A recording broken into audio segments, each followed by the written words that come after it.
There are rock and roll stories that get told 1,000 times, the sold-out arenas, the guitar solos that rewrote the rulebook, the frontmen who became legends. And then there are the stories that stay buried, the ones that simmer quietly beneath decades of platinum records and screaming crowds, the ones that only surface when a man has lived long enough, endured enough, and finally decided that silence is no longer a debt he owes anyone. Michael Anthony just turned 70 years old, and for the first time in his life, he is truly, completely, unapologetically speaking his truth. Not with bitterness, that's not who Michael Anthony is. Not with rage, he's never been that kind of man. But with the calm, measured honesty of someone who spent the better part of 4 decades standing in the shadow of one of the greatest guitar players who ever lived, giving everything he had, and watching the credit disappear like smoke in the wind. What Michael Anthony is exposing now isn't just about Eddie Van Halen. It's about loyalty. It's about power. It's about what really happened inside one of the most celebrated and most dysfunctional bands in rock history. This is the story the music industry never wanted told cleanly. Strap in, because this one goes deep. To understand what Michael Anthony is exposing, you first have to understand who Michael Anthony actually is. Not the caricature, not the background figure, but the real man who built his musical identity from nothing in the suburbs of Southern California. Born Michael Anthony Sobolewski on June 20, 1954, in Chicago, Illinois, Anthony grew up in a household where music wasn't background noise, it was a living, breathing presence.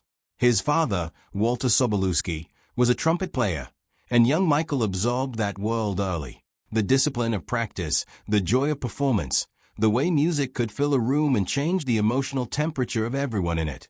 These things weren't taught to him abstractly. He lived them. When the family relocated to Southern California in the mid-1960s, Anthony plugged into the local scene with the enthusiasm of someone who had found his calling. He learned trumpet first, following his father's footsteps, but rock and roll was pulling him in another direction. By the time he was 13, he had made his decision. He wanted to play bass. Not because it was easy, it isn't, but because he wanted to carve his own lane. Most of the kids around him were picking up guitars or sitting behind drum kits. Anthony saw the bass as something different, something foundational, something that held the whole structure of music together while everyone else got the applause. He taught himself on a borrowed Fender Mustang guitar that he modified into a bass by removing 2 strings. That kind of resourcefulness, that determination to make something work with whatever you have, would define Michael Anthony for the rest of his life. His father recognized the seriousness in his son and bought him a proper Fender Precision bass, and from that point forward, there was no looking back. He studied the greats, Jack Bruce of Cream, John Paul Jones of Led Zeppelin, Harvey Brooks of the Electric Flag.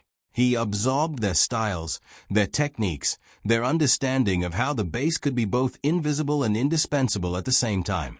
By his late teens, Anthony was performing regularly with local bands around the Pasadena and Arcadia areas.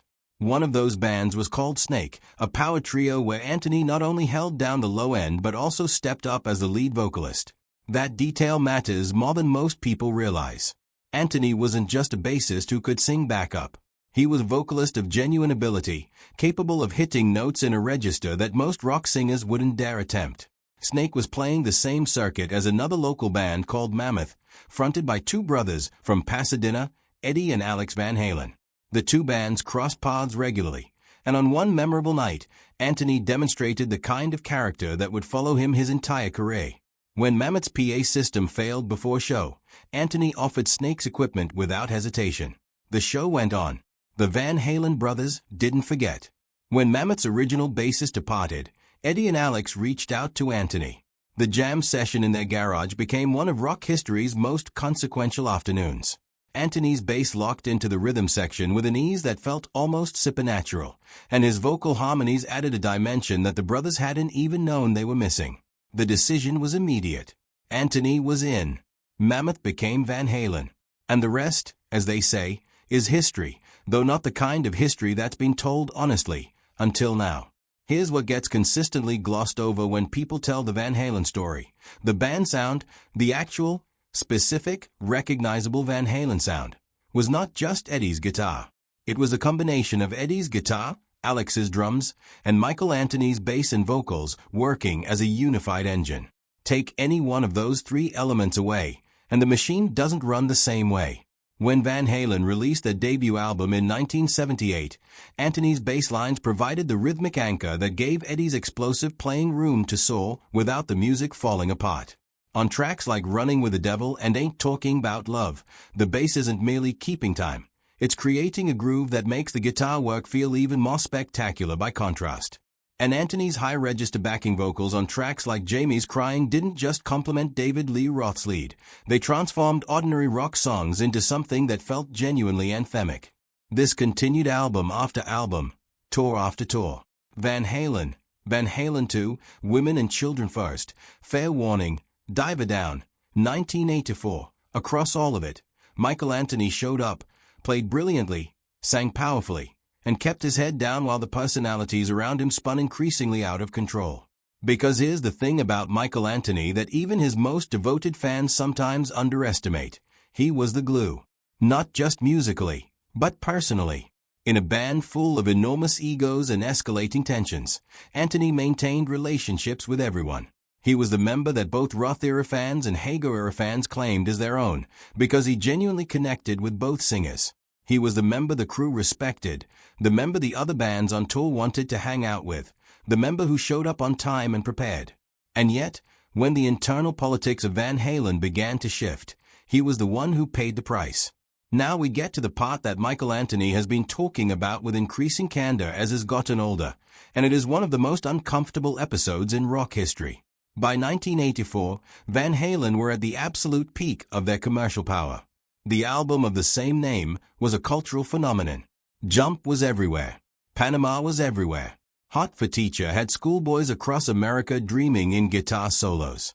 The band was untouchable. But backstage, something deeply unjust was happening to the man holding down the low end. According to former Van Halen manager Noel Monk, who detailed these events in his memoir, Michael Anthony was presented with a contract during the 1984 tour that would strip him of his songwriting credits and royalties retroactively. The document was placed in front of him backstage, hours before a concert, with Eddie Van Halen, Alex Van Halen, and David Lee Roth all present. All three of his bandmates stood over him while he signed. Let that image sit for a moment.